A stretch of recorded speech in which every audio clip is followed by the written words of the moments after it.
Are you interested in the struggles of our children and the struggles that they face in the American classroom each and every day?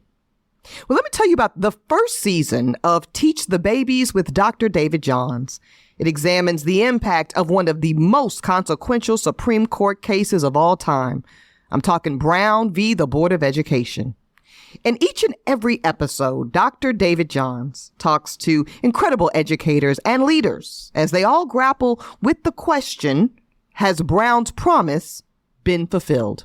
Let me tell y'all something about Dr. David Johns. First of all, he's my friend. He is one of the most brilliant and revolutionary leaders of our community and society at large, and I truly, truly mean that.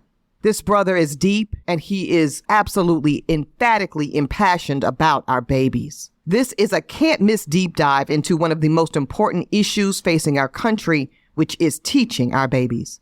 And y'all should know that before he was a revolutionary national leader, David Johns started his career where? In the classroom, actually teaching the elementary school babies. I want you to like, subscribe, and share, and most importantly, listen as Dr. Johns and his guest explore these questions with you. You can find Teach the Babies with Dr. David Johns wherever you listen to podcasts. From the Delta Sky Club Welcome back, Miss Klein. to the Jet Bridge, Delta Airlines relies on 5G solutions from T-Mobile for Business to power operations and serve customers faster. Together, we're putting 5G into the hands of ground staff so they can better assist on-the-go travelers with real-time information throughout the airport.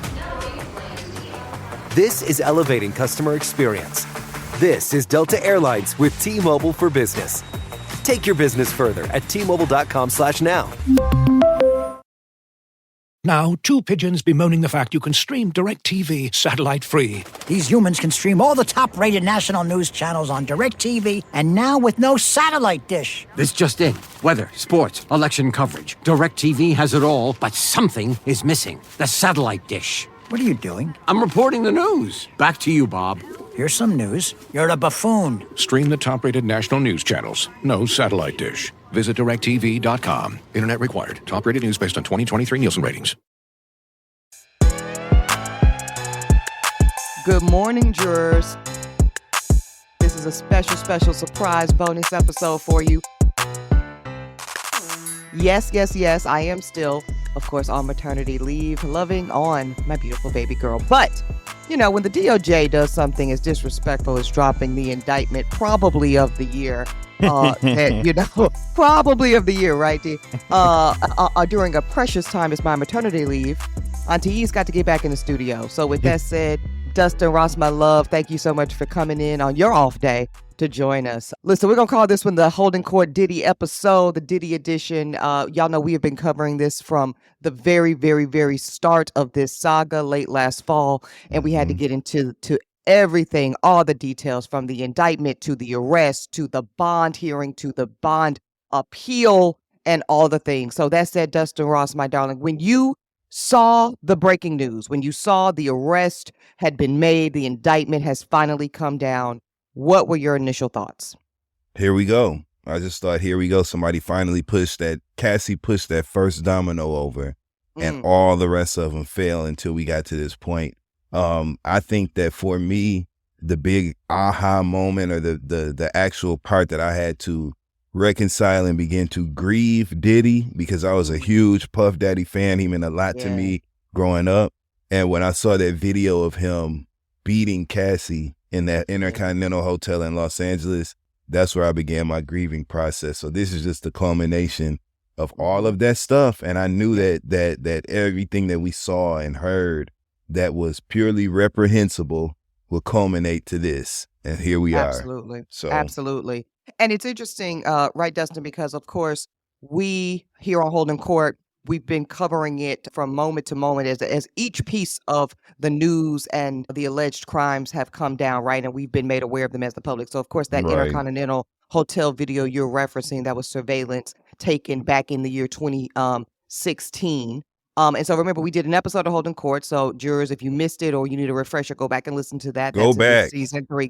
No, honestly, y'all, listen, we came in on the off day. We broke hiatus for this bonus episode because that's how much y'all mean to us, quite frankly, right? How much making sure we're Mm-hmm. up to speed and up to date and keeping y'all consistent and current on all this shit. But this Mm-hmm. is dense. Okay, the word I'm going to use here is dense. This is a Mm. lot of facts to comb through. These are a lot of different charges. There's civil charges. Now we have legitimate criminal charges for the first time here when it relates to Mm-hmm. Sean Combs. So you're gonna have to go through some of these archival episodes and really get all of that context, all of that background, so that what we talk about here today in this brand new episode, this Boney Diddy edition episode, so That's that you can right. put these pieces together. So remember, Dustin, we were talking about that video you're talking about. A lot of people were wondering, well, why is this not going to lead? This direct videotape, why are there not charges coming from that, right? And the reason why, jurors, again, is because the statute of limitations had already run. Again, even Auntie, you got to go back and listen to the episode, but we talked Mm-hmm. especially about it. The point was the statute of limitations had run, so there was no direct crime that could be charged from that video in isolation. But Mm-hmm. here's the key, Dustin. We probably here's the key, Dustin. I certainly anticipated that the video would not be in vain. Okay, so now we're seeing that video was cited and used in this particular criminal indictment, the one that we're getting into today. Mm-hmm. So let's run that down. So we got charges, we have a timeline, and of course, yours, we're not going to leave you without giving you some analysis around what to look for in the future. Where does Mm-hmm. this the United States of America v. Sean Combs, and that's the caption, y'all. Damn. The United States of America v. Sean Combs. Where does this case go? All right, so the very latest in the United States v. Sean Combs, bail has been denied, and it's been denied now for a second time. So outright, when Sean Combs and his legal team asked for bail, they were denied. They said, let's try it again with a different judge. The judge actually, y'all, that's going to be hearing the meat of the case, the judge that's actually going to be sit and hearing and ruling on all of these federal charges against Sean Combs. And that judge also said, what? Mr. Combs, you're denied. So that means that Sean Combs is going to remain in jail. He's going to be in pretrial custody is what we call it until trial. He's down the street from us, Dustin, right? He's down there in Yeah. Brooklyn. Yeah. Yep. In the Metropolitan Detention Center, where, some of the most notorious have been. Mm-hmm. What are your thoughts on that? Because, we're going to reverse engineer. We'll get to the charges, of course, y'all. Don't worry about it. But let's just stick with this bail piece, Dustin, for a while, and the fact that Sean Combs will remain in custody and likely until his trial date. They're scared of something, and I don't know what it is, right? So for him to offer up, I do. We'll get it. But go ahead, though. If anybody know, damn it, I know who does. But I don't know yet why they have denied it, because he offered up all this collateral. He offered up his home, all that shit. And so there's got to be some reason why they're saying, no, that's not enough. Yeah. We want to contain you and detain you until this shit goes to trial. So there's a reason why. I'm not sure why it is, but I know we're going to get to the bottom of it. We're going to get to it right damn now. So it's a really good point you're making, Dustin. And a lot of people are feeling the same way. Well, this is an abnormal amount of kind of commitment Sean Combs and his legal team are making to ensure that he's not a flight risk, like you said. So let's go through them, right? And listen, it's not just Dustin Ross. These are not just jurors saying what you're saying, Dustin. Legal scholars, my peers. I've seen many lawyers sitting on TV the last 24 hours acting surprised, saying, we're very surprised to see not one but two judges. And keep that in mind, y'all. This is not just one subjective trier of fact. This is now two independent judges saying the same damn thing. Whatever could it be? Let's go through it. Okay, so my colleagues, Dustin, and my peers that do this for a living, that sit in these legal spaces and provide this brilliant analysis, they simply are forgetting the other half of the analysis. So let's run it back. We talk about this on Holding Court all the time as well. There's not one, but there are two prongs, jurors, to a bail bond analysis. The first we've addressed, flight risk, making sure that the defendant, in this case, Sean Combs, is going to come back to court. So how do you normally do that with all the things Sean Combs has done? They threw everything in the kitchen sink, right? Turning over Yes, his they passport, offering up his children's passports. We don't see that normally, right? Like you said, paying off the $18 million Miami home. So that home will have no mortgage so that they can put it up as collateral for the $50 million bond. We don't normally see that, right? Right? Yep. It is true, Dustin. His team argued very, very zealously on his behalf. So I'm going to give them theirs. They did their job.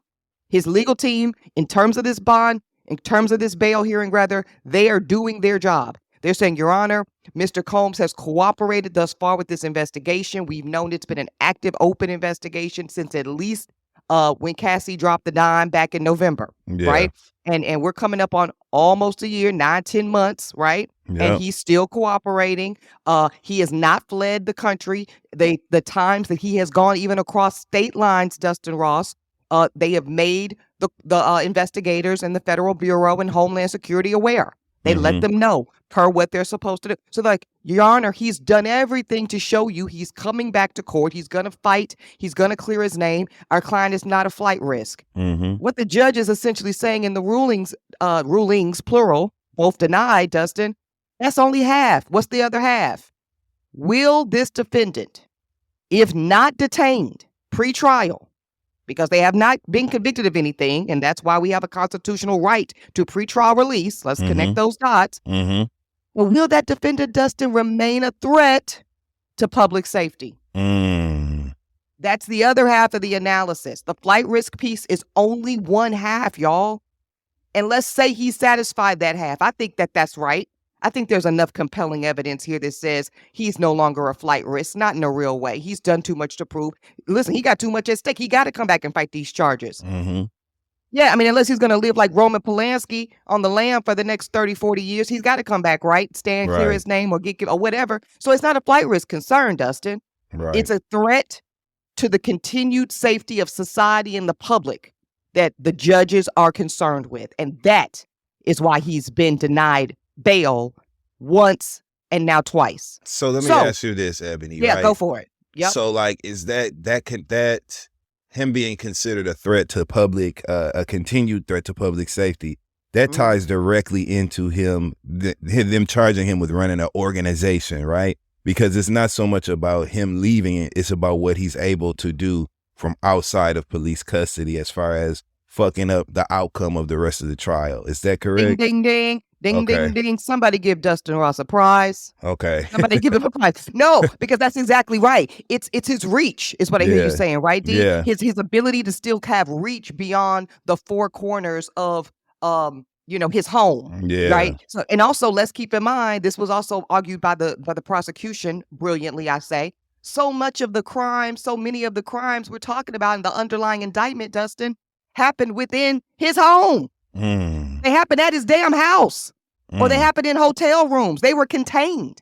So that's not reassuring, that he's going to be essentially on house arrest, because that was something else his team offered up that he would be willing to do to conform and show not a flight risk, right? Is that we'll have like 24-hour monitoring, essentially create his own version of home arrest.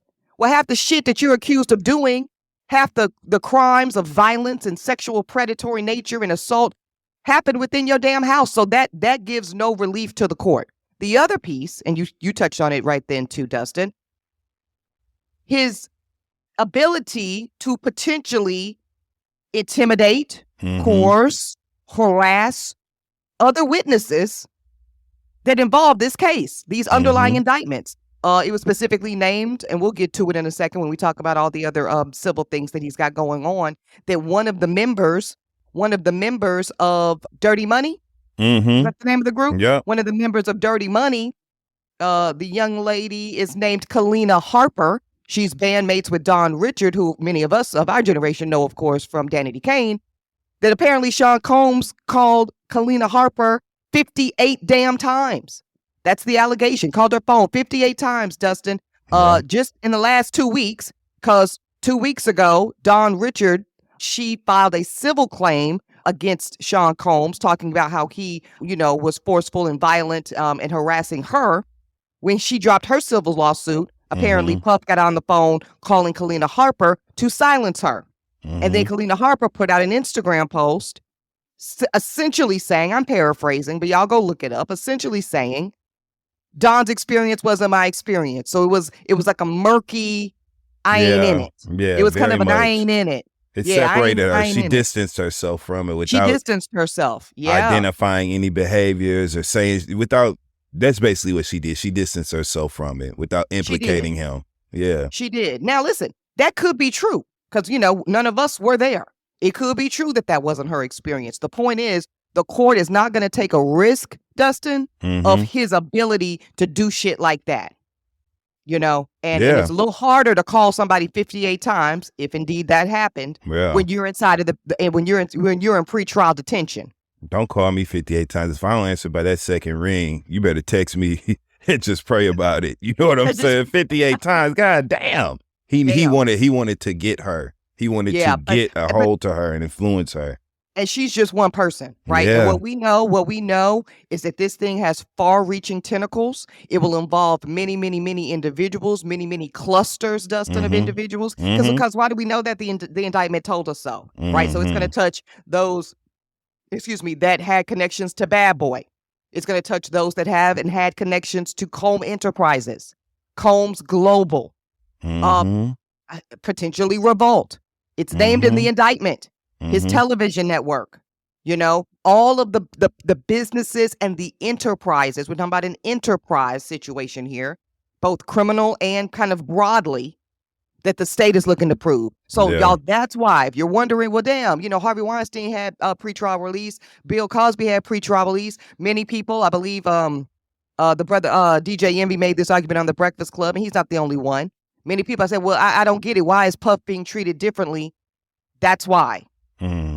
Because apparently, at least the legal perception right now, Dustin, is that Sean Combs's reach, his reach is too vast, and his ability to intimidate, silence, and compromise other witnesses and other victims as well. Victims and witnesses are both the concern here as this case moves forward. It's not a risk the court is willing to take. Thus, denied. The judge said, not on my watch. Not on my watch. So that's where we are with that, y'all. So that's the bail piece. We're gonna move on now, and talk about some of the recent shit. Let's get to that. Late summer, early fall days are my favorite. They're really the best, right? The best weather, and it's also still daylight savings time. Fuel up for those perfect days with good food. Factor can help you carry your wellness routine from summer straight into fall with options like Calorie Smart, Protein Plus, and Keto. Factor meals are fresh, chef-crafted, and dietitian approved. There's no prep, no mess, and the meals are ready to eat in just 2 minutes, so you'll always have time to enjoy nutritious, great-tasting meals. We're talking delicious restaurant-quality meals that feature premium ingredients like filet mignon, shrimp, and blackened salmon. Choose from 6 menu preferences to help you manage calories, maximize protein intake, avoid meat, or simply eat a well-balanced meal.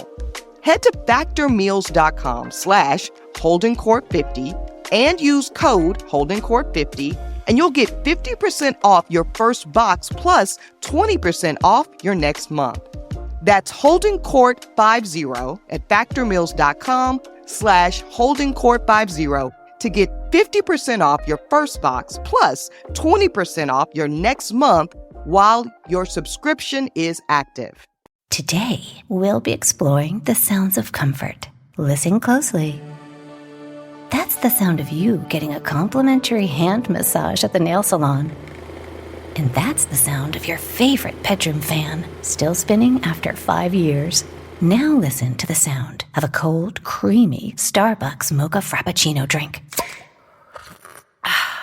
With deliciously satisfying flavors, Starbucks frappuccino drinks are comfort in a bottle. All right, so we all kind of remember September 16th. It was all just a week ago, right? Right. Sean Combs arrested in Manhattan, right? In our city, right? And let's just take a beat, Dustin, and talk about it, because you referenced it when I asked you your first impression of seeing all of this go down in real time, right? We are of the generation, and many of our jurors are, where, the making the band era of Puff, right? Mm-hmm. So watching this man and his hazing of, was that which Hungry, young, young, talent. yes, Yeah. talented folks making people's dreams come true, Mm-hmm. sending folks over the bridge to go get junior cheesecake On feet. slices, literally on feet, and all of that. So it's like Manhattan, New York City, Harlem specifically, and Sean P. Diddy Combs is a real thing. So the fact that ultimately his arrest and this trial will take place right here in New York City, I think that's worth noting, right? It's poetic. It literally is. Yeah. It literally is. So he's arrested here in Manhattan. Obviously, we know that there were raids and things. Part of this investigation took place in Miami as well, in Los Angeles. But ultimately, it's going to be the Southern District of New York, this particular federal district, that will lead this prosecution. The one that we've seen and heard from so far, black man by the name of U.S. Attorney Damian Williams. Thoughts on him, Dustin? Praying for the best. You know what I mean? He's got a lot on him, and he's going to feel a lot of pressure as this trial proceeds. Him being a black man. You think that was by design? I do, personally. I think it was by design so that they can kind of squash that conversation before it even gets started. You know what I mean? About, the judge was unfair because of race, blah, blah, blah. They squashed that early. This is definitely intentional on behalf of the feds, that he is the prosecutor that's over this case. Yeah. Yeah, no, absolutely. And for sure. I mean, I think most people probably put it together, but just in case you missed Mm-hmm. it absolutely. That when prosecutors' offices are deciding who's going to lead this particular file that comes through the Mm-hmm. pipeline, those are part of the considerations. You better believe Chris Darden was Mm-hmm. sandpicked to sit alongside at that table with Marsha Clark when they were trying O.J. Simpson. This is the same exact thing. They're looking to take that issue, as you just said, Dustin, Yep. off the table. So this is black man versus black man in terms of that. Now, let's not get it fucking twisted. We know this is the United States federal government. Right. He's versus a black man. face. He's a face. He's a up front. proxy. Yeah, He's exactly. a proxy. Exactly. But that said, him, how he conducts himself, Dustin, both in the press and in the courtroom, will go a long way Mhm. via how both the judge and the jury, the actual jury, once they're selected and seated, if it gets that far, and certainly the public will perceive the credibility of this prosecution. So For as you sure. say, a lot riding on the handling and the demeanor and just the energy that we see from the prosecuting attorney here, Damian Williams. Mhm. I'm going to get to some of the things he said very specifically in a minute, because it's going to tell us where this case will go ultimately.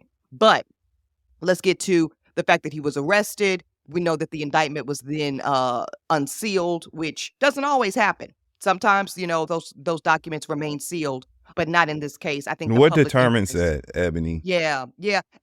Basically, it's a few things, but one of the things I think driving it here is just the mere public concern. Like it's of such high Mhm. nature of public concern, and he's such a hugely high-profile individual. Right. And there's so many eyeballs on it, so there's almost a benefit, if you will, to unsealing it for the prosecution to allow more transparency.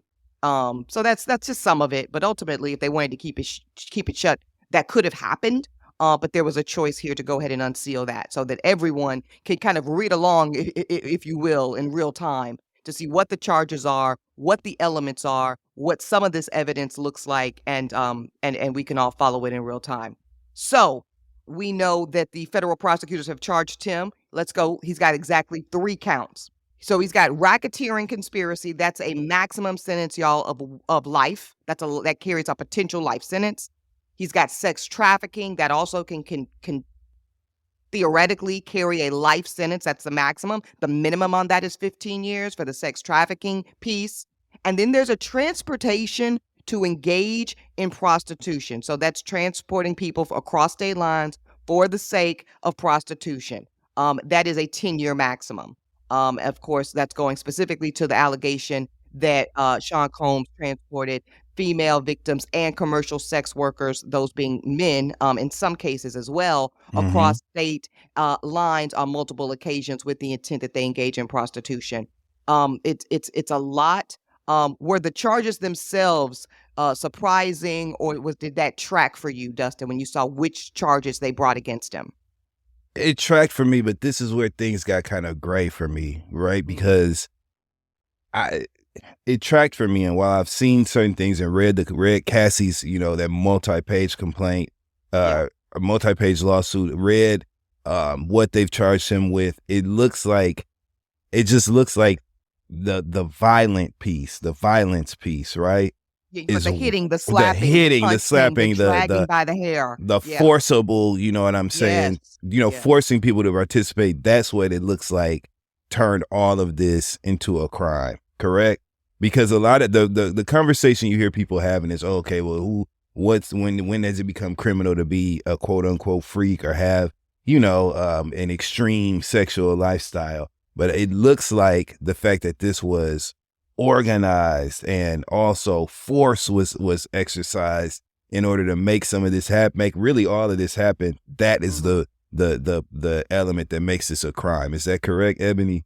That is largely correct. And I mean, of course, sit down and shut the fuck up, Faison Love. That's one of the people, sitting on the internet making that argument that you speak of, right, Dustin? This whole, right. Since when is it a crime to be a freak? Knock it off. Knock it off. And let me say what I mean by knock it off. Knock it off that you're going to be so obtuse as to sit here and read one paragraph of this indictment and think that this is really just about a freak off in the sense of not an orgy. Yeah, I think that's what's happening too, Dustin, right? People are conflating the semantics here. They're hearing the salacious nature of, the prosecutor references a freak off in the indictment, and then they're going to their colloquial understanding of what a freak off could be. Okay, we're not talking about what you did back in college, sir and ma'am. Okay, we're not talking about what you do on your weekends. We're not talking about what you do in the summertime. This is not talking about criminalizing and trying to lock somebody up for life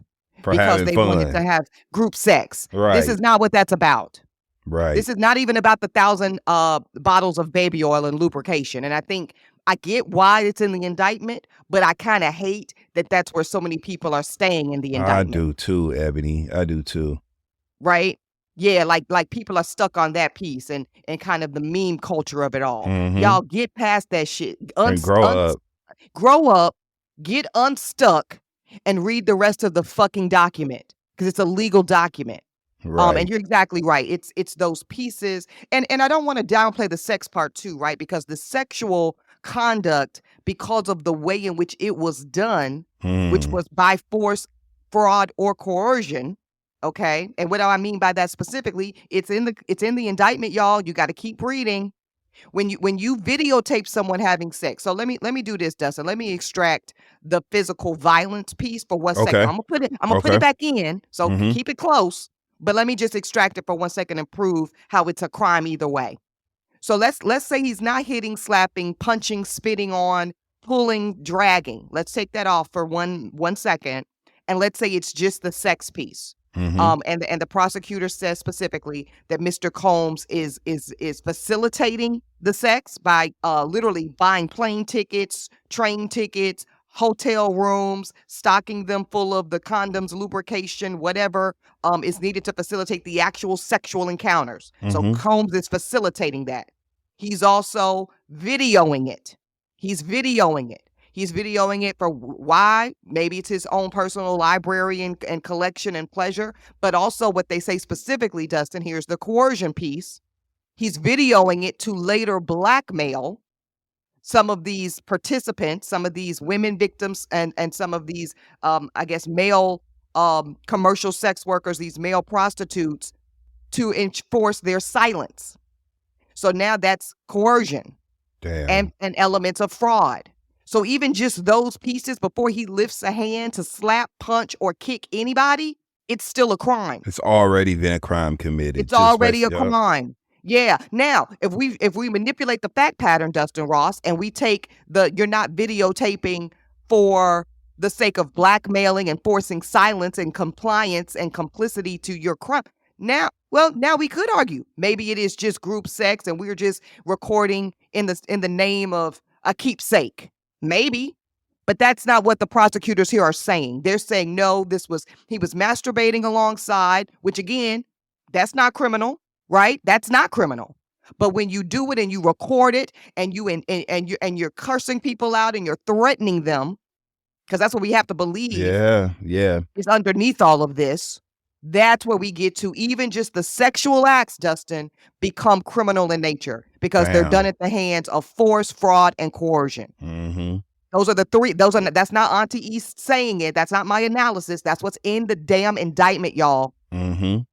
Okay. So now let's go through the elements, because and what you're doing is really, really critical, and that's why we're doing this episode, y'all. Y'all can read the news. Everybody can read the headlines. You can read the indictment. You don't need me for that. You don't need Dustin for that. What we're offering through this episode is the deep dive of what it all means. Because there's been so much. There's so many details that are important in this case. And it's easy to forget shit or miss things or move past things quickly, but everything is so relevant to the outcome that we see now, which is being locked up. So it all matters. It all matters. So let's go through the elements, y'all, one by one of what is required. I'm gonna just do the racketeering piece because you know the rest of it, because that's the biggest piece, the biggest charge, and that's why they're leading with it. It's the leading charge of the indictment. It's the leading count, is what we call it, of the indictment. The racketeering piece. Okay, y'all know it is RICO. Okay, we know that Rudy Giuliani, again, this New York connection, right? Don't forget, New York is a player in all of this, y'all. New York is one of the players here. Rudy Giuliani really, really made this kind of a household thing, a RICO charge, because he used it to successfully prosecute aspects of the American mafia, which had evaded capture for years and years and years. And Giuliani said, well, if we can approach it through this systemic collective criminal enterprise lens, we can be successful. This, of course, was how they were able to successfully convict R. Kelly using a RICO statute. And now we're seeing the exact same kind of mechanism here at play when it comes to Sean Combs. So RICO / racketeering, what does it require? What does the government have to prove, Dustin? Beyond a reasonable doubt. They got to prove beyond a reasonable doubt 5 things. 1, 2, 3, 4, 5 different what we call elements of the crime. Here they go. The first, that an enterprise existed. Okay, so what does that mean? Now, when I say enterprise, you think what? Business, Dustin? Yeah, an organization. Organization. Yeah, an organization of persons who have certain abilities or access to get some. They all are working together to get some sort of illegal goal accomplished. That's exactly looks like. it. And it's nothing more than that, and it's nothing less than that. A network of people. Yeah. A network of people, and a network of people could be 3. Yeah. Let's be clear. Okay. It doesn't have to be hundreds. It doesn't have to be thousands. Doesn't have to be across the world. It could just be, it could be a handful, literally, of individuals, a couple or a few, or it could be tens, it could be hundreds, it could be thousands. But all it is like you said, it's a collection of individuals to get something afoot. To execute what the federal statute calls an undertaking. Okay. They don't have to be in formal relationship with each other. So there's no requirement, y'all, for the state to prove that this was all done under the formal employees of Bad Boy or the formal employees of Combs International. None of that is required. Simply that Sean Combs and a couple others approached an undertaking. So when it comes to that first element, that an enterprise existed, I don't believe the prosecution's going to have any proof problems. Okay? I believe that part is pretty obvious. It's pretty self-substantiating. Okay? And we're going to see who some of these other individuals are in a moment. So hold tight. For those of you wondering, if it's RICO and it's this big conspiracy and it's this big organization, why ain't nobody else being charged? Just wait for it. Just wait for it, y'all. We're going to get to it. Okay, number 2, y'all, second element of the racketeering piece. What the enterprise did, what they affected, touched interstate commerce, money across state lines. That's an easy one, right? The minute Sean Combs says somebody else in my organization or my reach, go buy a plane ticket to put this one, male or female, commercial sex worker or otherwise, or just artist I'm looking at signing, or person I just want to make them think they have a chance to be signed, whatever it is, put them on an airplane and fly them from Miami to my place in LA. for a freak off. The minute that happens, that's money across interstate lines. That's interstate commerce. So that satisfies the second element of the racketeering piece. Go ahead, Dustin. I was just going to say that can actually look like just something as simple as going from New York to Jersey too, right? A state line is a state line. It's called a state line. Yeah. Excellent point. Excellent. And we know that he had places in Alpine, New Jersey, I believe, and all these things. So, of course, so that piece, easy peasy. Okay. We know it's a whole bunch of state lines at play. Mm-hmm. And I don't believe it's just state lines, but I'll get to that in a minute. Okay. So that's number 2. Second element, I believe, will be easily satisfied by the government.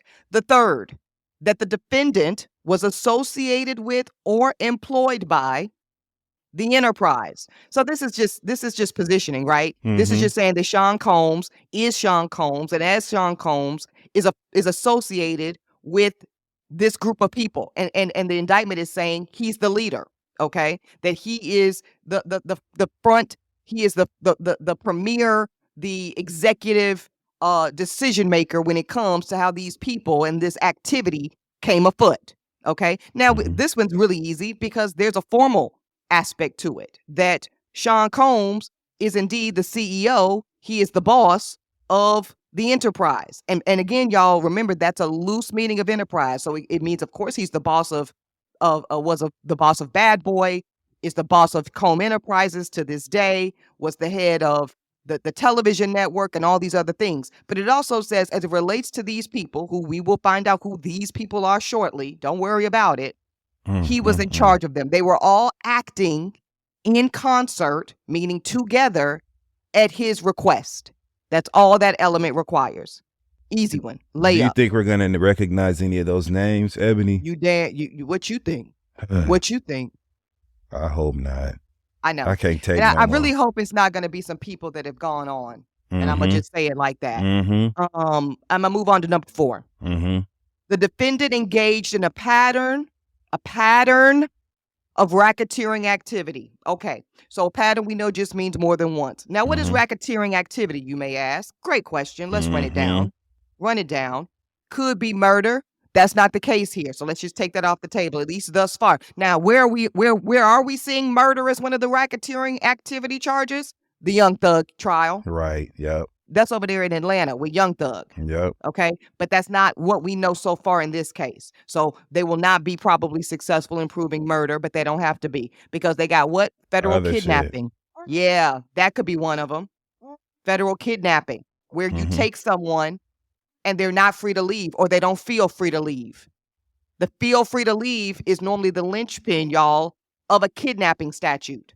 So that means, again, hypothetically, the minute Sean Combs or someone working at the directive of Sean Combs takes a young lady or a man or whoever and says, you need to, you're going to be in LA, you're going to be at this hotel, you're going to participate in this so-called freak off for 2, 3, 4, 5 days, and you're not going to leave until everybody, especially Mr. Combs, is satisfied. Okay, so that's not only sex trafficking, that's not only for coercion and this and that, that's kidnapping. Damn. Person not feeling free to leave. Now, they don't have to be handcuffed to the bed. It's not they don't have to literally not be free. If they don't feel free to leave, they feel if they leave, there is a severe consequence physically, emotionally, sexually, or otherwise to them, or even financially to them, because that's a part of it. That's a part of coercion. Oh, if you leave, I'm going to use this videotape to blackmail you with your family, your community, your church, your job. That's an aspect of coercion that goes into the kidnapping piece. Okay, so the federal kidnapping could be one of the possible racketeering activities. Gambling, not really seeing a lot of facts around that, so we'll move on to another possible one. Arson. I was surprised to see the arson piece named in the Sean Combs indictment. Were you?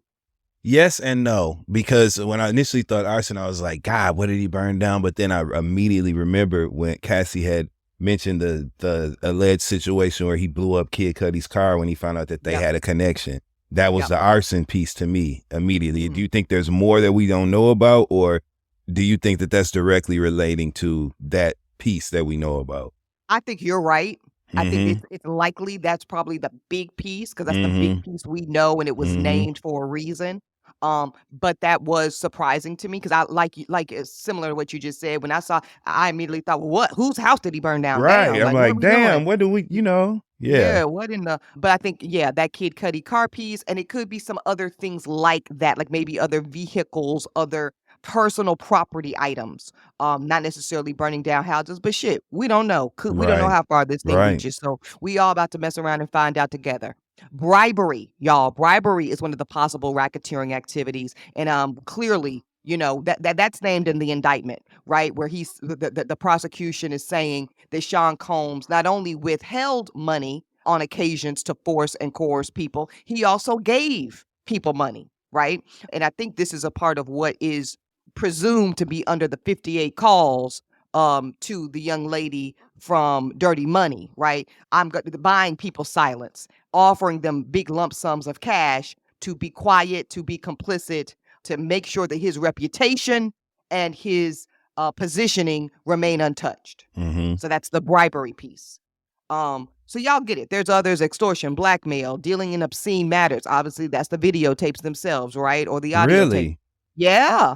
Oh, yeah. That's just dealing in obscene matters is its own racketeering activity. And the point of this, y'all, and I'm going to wrap it up, the fifth element needed to be proven by the state to get this RICO conviction is simply that two of these racketeering activities took place. Damn. All right. I'll read it to you formally. The defendant conducted or participated in the conduct of the enterprise in a pattern of racketeering activity. So that's the fourth element. Okay.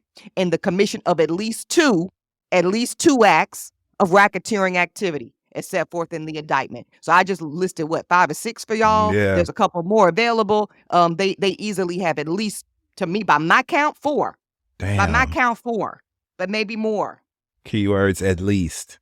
Because At they least, can, yeah, let's all be they need is clear, 2. they can make this what it needs to be. They have enough, he's giving them enough shit that they can identify these behaviors into as however they need to in order to make it qualify as racketeering. So Let's be clear, Dustin Yeah. Ross. They've already made it. it's done. It's done. Now we're not saying he's cooked and throw away the key and all that shit. But in terms of, I just walked y'all through, and that's not opinion. That's not perspective. That's not these stupid ass predictions I'm tired of No. hearing about on the internet. Okay, that is simply attorney Eboni K. Williams, as licensed by the state of North Carolina to Come this on. day, okay, going through the federal elements. There are 5 of them with the RICO statute. Mm-hmm. And I just laid it out for y'all.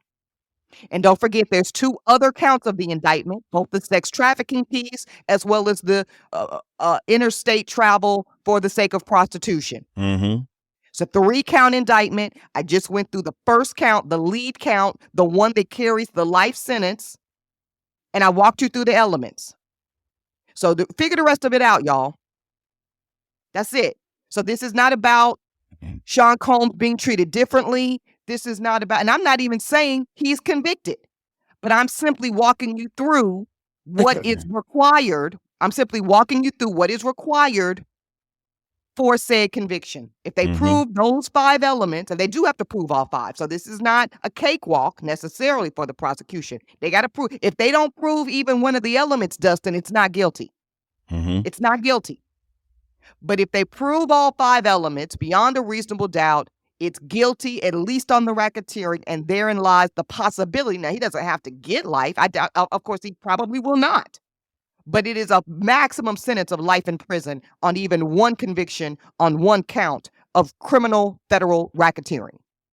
Damn, man. Damn. Yeah.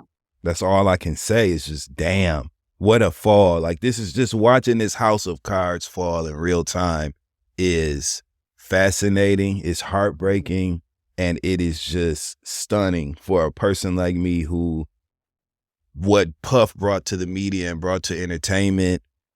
Brought to fashion. Brought to Brought to fragrance. Brought to, just brought to everything. Brought It to just everything. was in- And yeah, the artists that he that are tangential to him, right? Like, we can't think of 112 or Total or Faith or Little Kim and it not be a Puff thing. Because it's a Puff thing. Whew, yeah. Yeah. So it's a lot. Late summer, early fall days are my favorite. They're really the best, right? The best weather, and it's also still daylight savings time. Fuel up for those perfect days with good food. Factor can help you carry your wellness routine from summer straight into fall with options like Calorie Smart, Protein Plus, and Keto. Factor meals are fresh, chef crafted, and dietitian approved. There's no prep, no mess, and the meals are ready to eat in just 2 minutes. So you'll always have time to enjoy nutritious, great tasting meals. We're talking delicious restaurant quality meals that feature premium ingredients like filet mignon, shrimp, and blackened salmon. Choose from 6 menu preferences to help you manage calories, maximize protein intake, avoid meat, or simply eat a well-balanced meal. Head to factormeals.com/HoldenCourt50 and use code HoldenCourt50 and you'll get 50% off your first box plus 20% off your next month. That's HoldenCourt50 at factormeals.com/HoldenCourt50 to get 50% off your first box plus 20% off your next month while your subscription is active. The most innovative companies are going further with T-Mobile for Business, like Delta Airlines. Together with T-Mobile for Business, Delta Airlines is putting 5G into the hands of ground staff so they can better assist on-the-go travelers with real-time information. From the Delta Sky Club to the Jet Bridge, this is elevating customer experience. And Tractor Supply trusts 5G solutions from T-Mobile for Business to connect over 2,200 stores around the country with 5G business internet. Plus, T-Mobile is powering AI solutions so Tractor Supply team members can match shoppers with the products they need faster. This is enriching customer experience. Take your business further at T-Mobile.com/now. Auntie, where does this go next, right? That's a valid question. That's a valid inquiry. Now, none of us have a crystal ball. You know, we don't do a ton of speculating here on Holden Court. Go to your other favorite bloggers and pages for that. But let's look at what they've already told us, Dustin, because he told us something, the United States Assistant U.S. Attorney Damian Williams. He said this is this man's words. Today, he is charged with racketeering and sex trafficking offenses. Today. That's what he said, today. If you have been a victim of Combs' alleged abuse, or if you know anything about his alleged crimes, we urge you to come forward. This investigation is far from over. Those were the words spoken, y'all, by U.S. Attorney Damian Williams at the time of the indictment when all of this came down. So the man said flat out, it ain't over. Yeah. It ain't over. I do not believe this is the conclusion, Dustin Ross, of all the charges. I believe we will see more charges. We may very well see a superseding indictment. What is that? That's simply an indictment that comes down sometime within the next 6 months. They'll dismiss this one, and then they'll put that superseding on your ass, and then that has even more charges. It's more dense. There are more elements. There are more pieces of evidence. There are more witnesses. So how does that work, Ebony? This statement or this. Help me understand how that works, because it seems like when they release an indictment, that's damning and final, right? But you said that can be replaced. Well, you were right by half of it. It damning, but it ain't final. Necessarily final. Okay, correct. Got it. Correct. They can reimagine that. Yeah, and you're making these. You're asking all the right questions, because this is the way we've all been conditioned to think about crime. Right. We think when we see that that handcuff cakewalk, you know, we the perp walk rather, Freudian slip, Freudian slip. My bad. But when we see that perp walk and we see you in cuffs and we see the indictment and we see the district attorney or the U.S. attorney, who they give a big statement to the press and all that, we think that's it. We think that's, like you said, we think that is the conclusion. We think of that as the peak. We think of that as the climax of the whole thing. Yeah.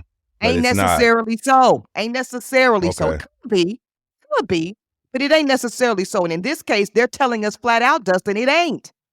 It ain't. And in fact, let's look at the timing, right? Because we all said, well, most of us that were paying attention, We said we knew something would be coming down. We knew it would likely be in the calendar year of 2024. Now, let's be clear. They could have easily kept this to themselves, which is, listen, I'm hand to God. I have seen the federal government take up to 5 years on an investigation. Okay? And they do that because that's how meticulous the federal government is when it comes to their prosecution. They just will not be rushed, Dustin. They will not be rushed. They won't. They won't. They don't care about your anxiety. They don't care about your lawyers calling up there and pestering them. I know because I've done it on behalf of my clients. Hey, the weather's nice outside. What y'all looking at over there? Who y'all talking to over there? Is there anything we can do to cooperate, help y'all out? That's the kind of shit we do as lawyers. Because we're trying to do a few things in that type of activity, Dustin. We're trying to see what y'all got, who you're talking to. We're also trying to see, let's just get this shit over with. Like, I'm gonna just take just a moment of levity. This type of crime ain't for me. No type of crime is for me, Dustin. But I can't. But damn sure not this shit here. I can't take this. I just go turn myself in. Like, let's just go. Let's It's too much. Yeah, it's too much. That's not worth it. I can't sleep. I can't eat. All this searching and shit. Absolutely. No. So Wake it's too much for me too. Sweat. Yeah, but they don't give a damn. They will sit on you. They will sit on the people around you for years on end. I think it's interesting that they've chosen, and keyword is choice, not to do that here. As far as federal investigations, Dustin, of this scope and magnitude, this is relatively fast moving. Yeah, it's moving quickly. I was thinking the same thing.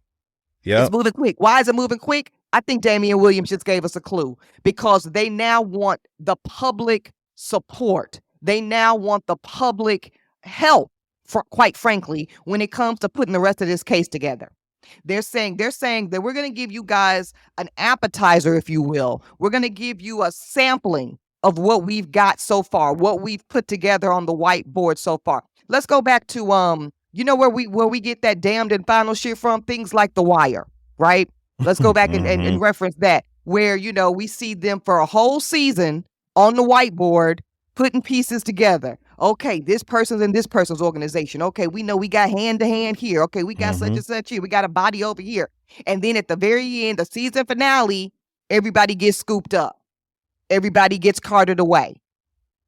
They're doing it different here. They're saying, okay, we got this piece. We could sit on him for another 3, 4, 5, 7 years and get the rest of it ourselves. But fuck it. Let's let the people do some of this work for us. That's the nature of what we saw last week. Man, okay. So, okay, Ebony. So what do you think that means, right? Obviously, they have enough evidence and they've unearthed enough findings to lock this indictment in, to lock in these charges right now, the sex trafficking, the racketeering, right? Yeah. Are they hinging a whole? It just seems to me like there has to be more. There has to. It seems like they already have more. I don't think that they would depend on the public. Would they depend on the public's contribution to drive this thing home, or do they already have enough and they're just saying, we know there's more out there, so if you know something, come forward? It's the latter. Okay. Let's be clear. Yeah. It's the latter. Like you said, let's be clear. Now, they're never going to undermine their own prosecution by coming out premature. So I don't mean to in any way insinuate that. No. They got it. They got it. Okay. This is now about running up the scoreboard. Yeah. This is now about running it up. Now I'm gonna go back to something that I said on a previous episode that a lot of people gave me a lot of energy around, including some I guess board attorneys coming in the comments out of pocket and out of order. Because I said and I stand on what I said, that I would not be surprised. I wouldn't put it past this whole enterprise, this whole indictment, this whole crime to have global reach, to cross into international waters. Why did I say that? Well, not necessarily mandated that Homeland Security take the lead on those types, but it's likely. It's likely. You said that. I said that, and I stand in it. And although we don't have it in this indictment, you know what we do have? Let me read it verbatim. I want y'all to go. Those that like to really get into the nitty gritty of it, go to the indictment, go to count 1, racketeering conspiracy. I want you to go to paragraph 8. I'm going to read it to you verbatim. The Combs enterprise was engaged in and its activities affected interstate and foreign commerce. Mm-hmm. It then goes on to say, Dustin, that the Combs enterprise operated in the Southern District of New York and elsewhere. That's just to establish proper jurisdiction in the federal prosecutorial district in which we're talking about, which that's why he's down the street in Brooklyn at the detention center now. But let me go back to the important part. Interstate and foreign commerce. And foreign. It could have said or. It could have said or, but it didn't. It said and. Yeah. Clearly. And it was repeated. It's repeated over and over and over again throughout the indictment. So I'm not trying to make a mountain out of a molehill. Okay. It could be that this thing is contained statewide. Could be. Could be Could not. be not. Who's to say? Who's to say? So I'm gonna leave it there, y'all. I'm gonna leave it there, y'all. I got to go take care of my baby. Yes, you do. Don't say Auntie E left y'all hanging. That's right. Don't say Dustin Ross, you walked us this far. Where you at? That's We right. came back to the table. We came into the recording booth and we gave y'all a little bit more. And don't forget, it is their burden to prove. In the same way it's the state's burden to prove on Trump. It's the state's burden, the United States government, rather, in this case, these are federal charges. It's on the government of the United States of America to prove it. They've got a job to do. It's their burden. I'm simply saying, for what we already know, I don't see a lot of proof problems for the government. I don't see them. So we'll see. Man. All right. Well, I guess we're going to watch this shit play out. You know, God be with his children, and God be with first of all, God be with all the victims, and Amen. God be with his innocent children that don't have nothing to do with none of this shit. Hey, let me slow you down. The innocent children. The innocent children. Yep. The innocent children. Some of y'all, no, let me stop. But listen, jokes aside, we're going to see on that too, right? Damn. We're going to see on that. We're going to see on that. So don't anybody think this is done. Don't anybody think it's over. Don't anybody think that anyone's necessarily getting away with anything, right? Because I see that argument. Like a lot of people like, well, sounds like he's a piece of shit, but where's everybody else? Why is nobody else? Relax. Y'all just need to relax. Been watching too much TV. And me too. This is not right? entertainment. Let's This be ain't clear. that. This is not an episode of very Law and real. Order. This is not The Wire. This ain't Breaking Bad. Just it's they're approaching this in a very methodical way for some of the reasons Dustin and I, kind of walked you through. And that's it. That's it. That's all. Again, I think you're exactly right, Dustin. We're going to keep everybody lifted in prayer as it relates to the victims, anybody harmed by this. And I do want to put this piece on it to complicate it a little bit. When you're talking about sex trafficking and human trafficking, you do get into a murky area where victims become perpetrators. I'm going to say it again. Where victims become perpetrators. Where someone brought into the world, the realm of Sean Combs in this case, came in originally in a victim capacity, right? And because of the narcotics, the drugs used to take people out of their state of mental capacity, because of the heavy level of force and coercion, physical abuse, sexual abuse, financial blackmail, all the things, then those victims start perpetrating and helping advance the criminal activity. That's the piece that scares me the most, and I'm just going to leave it there because there's a lot of We should. people that he's connected to that seeing their downfall will be devastating. You know what I'm saying? And so, I do. Although we want justice to be served, of course, I'm just saying what our experience would be like if certain names are attached to this thing by way of what you just spoke of. And that's the piece that has me the most nervous. It's that's that the part that piece keeps right you up there. at night. Yes, Yeah, it yeah, is. yeah. Yeah, I get that. Yep. And how the government, in this case, handles that will be interesting. Yep. It'll be interesting. So we'll stay tuned on all of it. As always, what we ultimately want is justice to be served, and peace to all that were harmed. We're gonna leave it there for this episode, y'all. I love y'all, Dustin. I love Yes, you. we do. You know I love you. Love you. I am still on maternity leave. Still, Michael said if you can't feed the baby, don't have the baby. So I got to feed the baby. You didn't have her. Listen.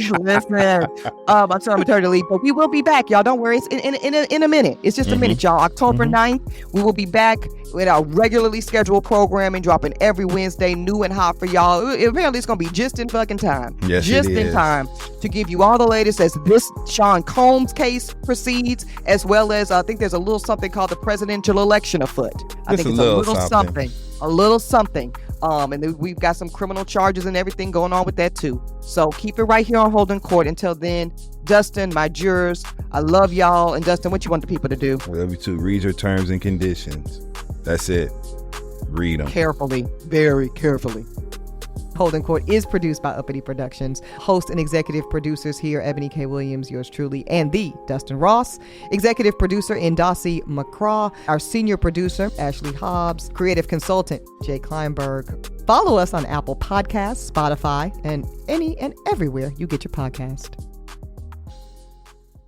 Hey parents, Greenlight is here to take one big thing off your to-do list, teaching your kids about money. With a Greenlight debit card and money app of their own, kids and teens learn to earn, save, and invest. You can send money instantly, set flexible controls, and get real-time notifications of your kids' money activity. Set up chores and put allowance on autopilot to reward them for their hard work. Then, learn about the world of money together. Get 1 month free when you sign up at greenlight.com/podcast.